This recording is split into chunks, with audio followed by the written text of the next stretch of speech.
ہمارے درس قرآن ہر جمعہ کو ہی جاری ہے۔ الحمدللہ آج بھی انشاءاللہ تعالی مختصراً درس قرآن کی کچھ باتیں میں بتاؤں گا، آگے جا کر انشاءاللہ تعالی یوم عاشوراء کے متعلق۔ آج محرم الحرام ہے، تو آج میں نے جو آیات پڑھا وہ دوستو، یا ایھا الذین آمنوا قوا انفسکم واہلیکم نارا وقودها الناس والحجارة علیہا ملائکۃ غلاظ شداد لا یعصون اللہ ما امرهم ویفعلون ما یؤمرون۔ ایمان والو، تم اپنے آپ کو بھی اور اپنے اہل کو بھی جہنم کی دردناک عذاب سے بچاؤ۔ پچھلی جمعہ کو یہ بات چلتے رہے میرے دوستوں۔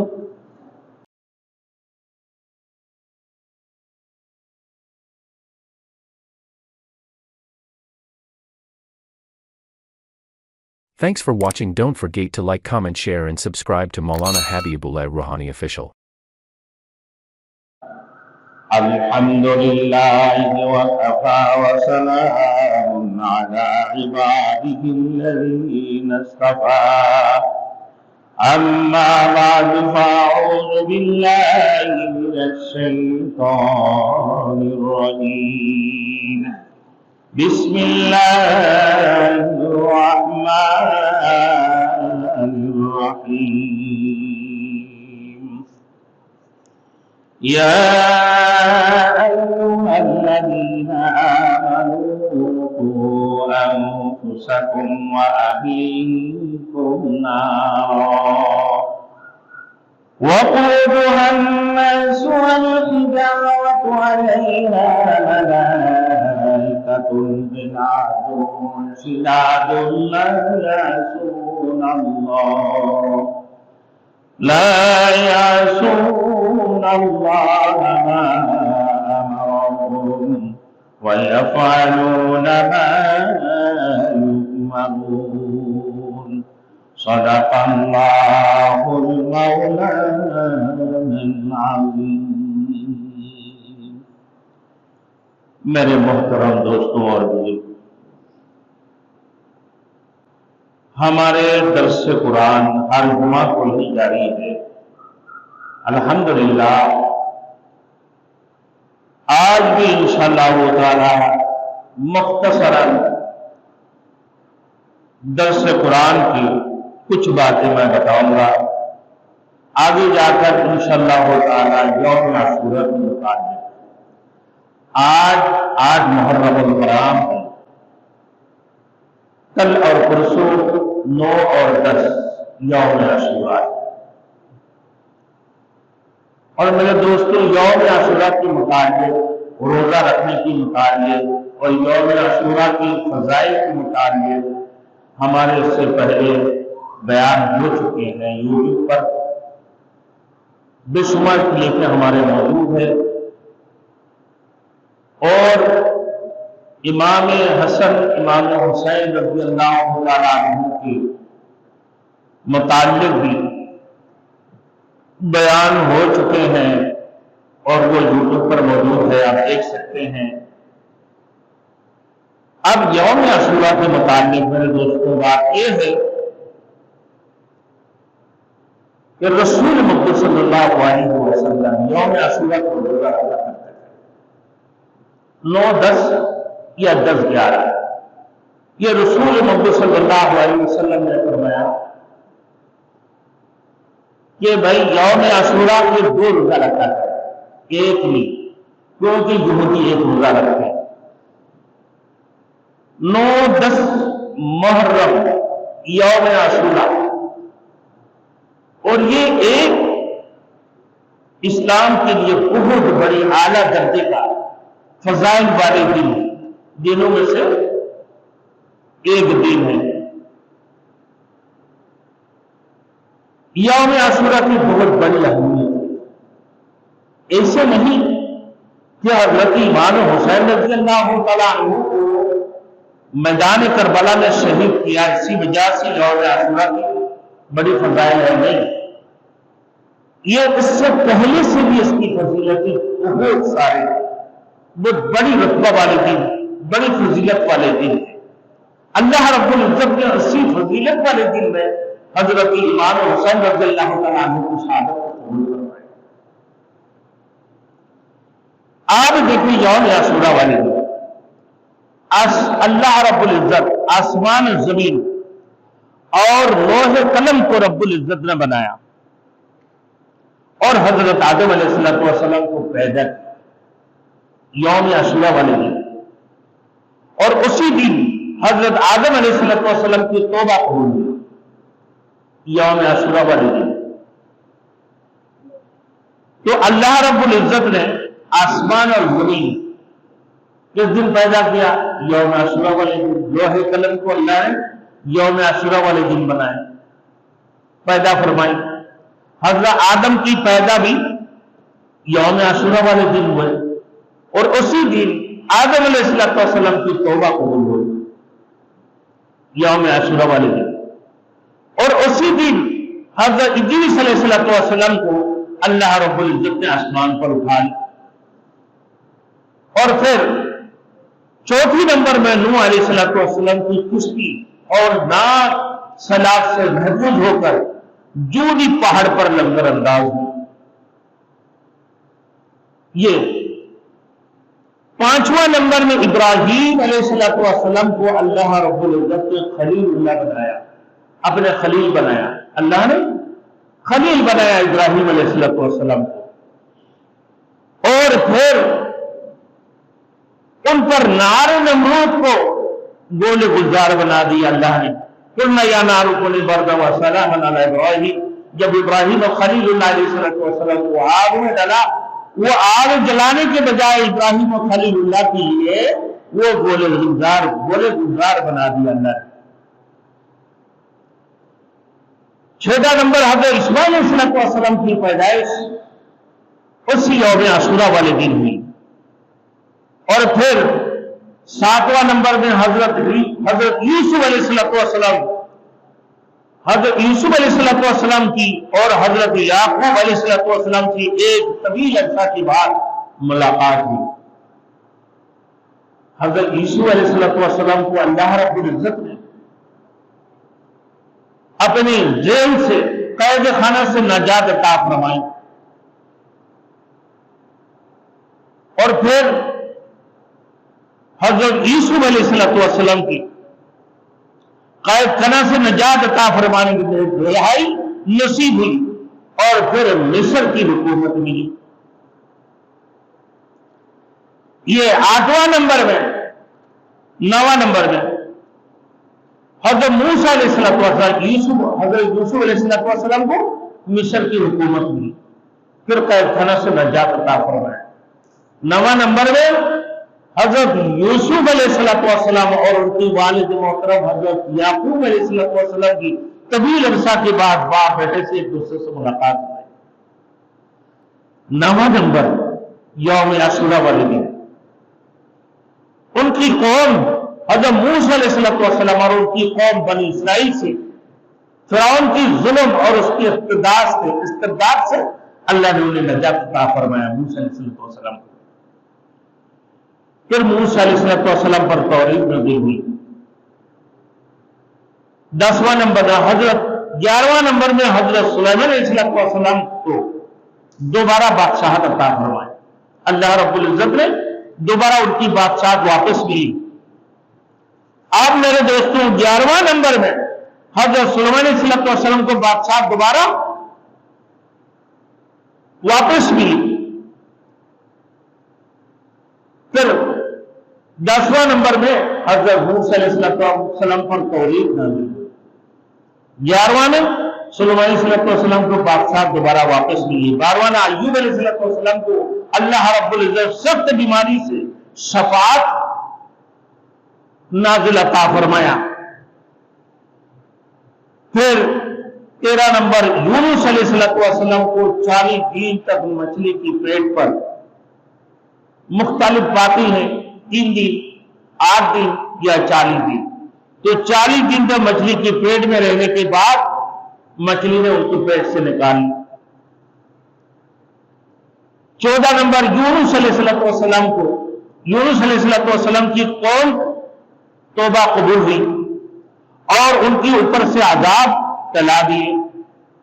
جب یونس علیہ السلام عذاب کی بات کہہ کر نکل پڑے اپنے علاقہ سے کہ بھائی عذاب تو نہیں آیا، اب قوم یونس ایک میدان میں آ کے اپنے بچوں کو لے کر پورے خاندان کے خاندان اور ساتھ میں جانوروں کو بھی ساتھ لے کر آ گئے میدان میں، اور سب اللہ کے دربار میں رونا گاری شروع کر دی، توبہ استغفار کی.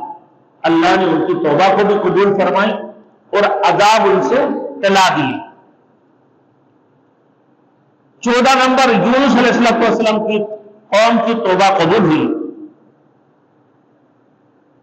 اور 15 نمبر عیسی علیہ السلام کو یہودیوں کی شر سے اللہ رب العزت نے نجات عطا فرمائی یوم عاشورہ والے دن. اور پھر اللہ نے حضرت عیسی علیہ السلام کو آسمان پر اٹھا لیا. پھر 16 نمبر میں دنیا میں پہلی بار باران رحمت نازل ہوئی، بارش ہوئی سب سے پہلے یوم عاشورہ والے دن. اللہ ہمیں بھی باران رحمت سے نوازے. پاکستان میں بھی اللہ باران رحمت نازل فرمائے. اب میرے دوستوں عیسی علیہ السلام کی پیدائش 17 نمبر میں یوم عاشورہ والے دن عیسی علیہ السلام کی پیدائش کی. پھر اسی یوم عاشورہ والے دن قریش سے مکہ بیت اللہ کے اوپر گلاب، نیا گلاب ڈالتے تھے. حضور صلی اللہ علیہ وسلم حضرت خدیجہ کبریٰ سے نکاح فرمایا یوم عاشورہ والے دن. یہاں تو بھائی یوم عاشورہ والے دن نکاح پڑھنا مانا ہے، جب محرم آ جاتی ہے کہ بھائی نکاح بند ہو گئی. پتہ نہیں کیوں بھائی نکاح بند کر دیتے، بھائی محرم والے دن نکاح نہیں، محرم ایکم محرم سے نکاح بند ہو جاتی. اور اللہ کے رسول یوم عاشورہ والے دن حضرت خدیجہ کبریٰ رضی اللہ عنہا سے نکاح فرمایا. اور پھر 20واں نمبر کیا ہے؟ بہت بڑی واقعہ رونما نواسۂ رسول حضرت فاطمہ الزہرا اور حضرت علی رضی اللہ تعالیٰ عنہ کی لگتی جگر حضرت امام حسین رضی اللہ تعالیٰ عنہ کو میدان کربلا میں شہید کیا. کتنی بڑی فضیلت والی دین جو اللہ نے جس دین دنیا آسمان و زمین لوح قلم کو بنایا یوم عاشورہ والے دن. 21واں نمبر میں میرے دوستوں قیامت قائم ہے. یہ 21 نمبر تک یہاں واقعہ تو بے شمار ہے. یہ 21 نمبر تک میں نے بتا دی. تو اس یوم عاشورہ کی اتنی بڑی اہمیت ہے اور اتنی بڑی فضیلت ہے. ہمارے یوٹیوب میں بیان چل رہا ہے میرے دوستوں روزہ رکھنے کے بارے میں، اور اس میں کیا کرنا چاہیے یوم عاشورہ والی دن، کون سی عبادتیں ہیں. اللہ کے رسول کی نزدیک تمام نفلی روزوں میں سے سب سے بہترین روزہ اللہ کے رسول ہمیشہ یوم عاشورہ والے دن کی روزے کو زیادہ اہمیت دیتے تھے، اور صحابۃ الاجمعین کو تلقین بھی فرمایا کرتے تھے. تو آج میں نے جو آیات پڑھا وہ دوستو، یا ایھا الذین آمنوا قوا انفسکم واہلیکم نارا وقودها الناس والحجارۃ علیہا ملائکۃ غلاظ شداد لا یعصون اللہ ما امرهم ویفعلون ما یؤمرون. آئے ایمان والو، تم اپنے آپ کو بھی اور اپنے اہل کو بھی جہنم کی دردناک عذاب سے بچاؤ. پچھلی جمعہ کو یہ بات چلتے رہے میرے دوستوں. ہر بندہ، ہر آدمی، آفس ہو یا عدالت ہو یا گھر ہو، اپنے گھر کی حاکم ہے، عدالت ہو وہاں کا جو بڑے ہیں وہ ان کی حاکم ہے، آفس ہو جو ان کی بڑے افسر ہے اور ان کی مطاعتوں کو نماز کی حکم فرمائے، نماز کی تلقین کرے، نیک کام کی تلقین کرے، اچھے کام کی حکم کرے، بری کاموں سے لوگوں کو رکنے کی تلقین کرے. ایسے بھی خود بھی برے کرے اور اپنے متاحتوں کو بھی برائی میں لگا دی. گھر کے حاکم ہیں کہ سب سے کل قیامت کے دن پوچھیں گے, اللہ پوچھیں گے کہ بھائی تم نے کیا کیا, جو اپنا ماتحتوں کے ساتھ کیسے سلوک کیا, ان کے ساتھ ظلم کیے, ان کو کسی بات کی تلقین کیے, نیک کام کی حکم کیے, بری کام سے ان کو روکنے کی کوشش کی یا نہیں, یا خود بھی برائی میں لگے اور اپنے ماتحتوں کو برائی میں لگاتے رہے. گھر کے افراد, والد ہے یا بڑے بھائی ہو, میرے دوستوں, وہ گھر کے حاکم ہیں. اب والدین کی ذمہ داری ہے جب تک وہ نابالغ ہو کہ ان کی پرورش کی جائے. سب سے بہترین پرورش میں سب سے بہترین چیز کیا ہے کہ ان کو اچھے تعلیم و تربیت کی جائے, ان کو نماز کی حکم کی جائے, ان کو اچھے کام کی حکم کی جائے, اچھے کام کی طرف ان کو ترغیب کی جائے, بری کاموں سے ان کو روکنے کی کوشش کی جائے. جب وہ بالغ ہو جاتی ہیں پھر ان کی والدین کی ذمہ ان سے ختم ہو جاتی ہے. جیسے ہی بچے سن بلوغت میں پہنچ جاتے ہیں پھر والدین کی ذمہ داری نہیں ہے. اور چھوٹے ہو تو اللہ کے رسول کی سنت ہے میرے دوستوں, کیا ہے کہ ان کو 7 سال عمر میں نماز کی حکم کرو. جب 7 سال پار ہو جائے, جب 10 سال ہو تو ان کو اذا بلغوا 10 کہ ان کو جب 10 سال ہو جائے تو ان کو ہلکے تھپڑ بھی لگا سکتے ہو, ڈانٹ ڈپٹ کرو پھر پٹائی کرو. 7 سال سے حکم کرو, 7 سال لے کے جاؤ.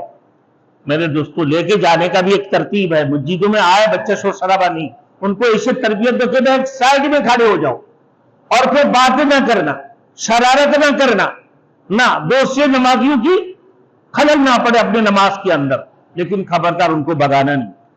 حضرت امام حسین رضی اللہ تعالیٰ اللہ کے رسول جب نماز پڑھایا کرتے تھے میرے دوستوں, ان کی پیٹھ کے اوپر بیٹھے ہوئے کہ اسے بھی پیٹھ سے گر جائے. ایک صحابی ان کو پکڑ کے نیچے اتارنے گیا, اللہ کے رسول نے ہاتھ سے اشارہ کر دی کہ نہیں تم نہیں پکڑنا. اللہ کے رسول نماز سے کھڑے ہوئے نہ سجدہ سے اٹھے, پھر ان کو ایک طرف کر دی. پھر اللہ کے رسول دوبارہ جب سجدہ میں گیا, حضرت امام حسن اور حسین دونوں اللہ کے رسول کی پیٹھ کے اوپر چڑھے ہوئے. تو لہذا بچوں کے اوپر سختی نہ کرنا, پیار سے محبت سے ان کو سمجھایا جائے, ان کو تربیت دی جائے.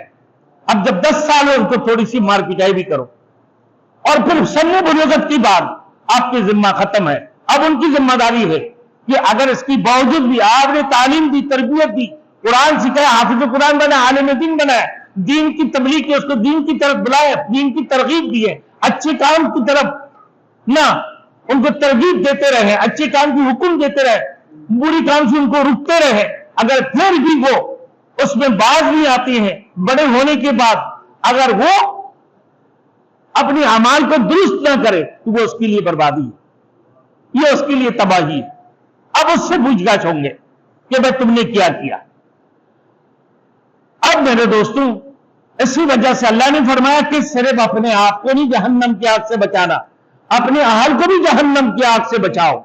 اور اگر آپ کے پاس طاقت ہے میرے دوستوں, اپنے گھر کے بعد اپنے علاقہ میں اپنے رشتہ عزیز و اقارب, اللہ کے رسول کو اللہ نے فرما دی وَأَنذِرْ عَشِيرَتَكَ الْأَقْرَبِينَ کہ آپ اپنے اہل کو بھی جہنم کی آگ سے بچائیں اور انہیں بھی ڈراتے رہیں.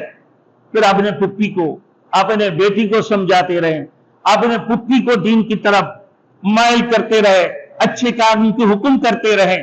اس کی بعد میرے دوستوں پورے امت کی طرف, تو سب سے پہلے اپنے گھر کو, اس کی بعد پھر اپنے عزیز و اقارب, اپنے رشتہ داروں کو, اس کی بعد ہی میرے دوستوں اگر آپ کے پاس طاقت ہے, پاور ہے, ذمہ داری آپ کی ہو کہ آپ علاقہ کے چیئرمین ہو یا پھر کوئی ناظم ہو, کچھ ہو, تو ان کو بھی دین کی طرف بلاتے رہو. اور اگر آپ اس سے بڑے ہو تو پھر آپ ملک کی حاکم ہو تو آپ کی ذمہ یہ لازمی ہے کہ آپ دین کو قائم کرو اور پھر لوگوں کو دین کی طرف بلاتے رہو, اچھے کام کی حکم کرو, لوگوں کو بری کام سے رکتے رہو. یہ آپ کی ذمہ داری ہے. ورنہ اللہ نے فرمایا کہ علیہا ملائکۃ وقودھا الناس والحجارہ, کہ سن لو کہ جس جہنم کی ایندھن لوگ اور پتھر ہی ہوگا, جو اس میں جلیں گے, بالکل یہی الفاظ سورہ بقرہ کے اندر بھی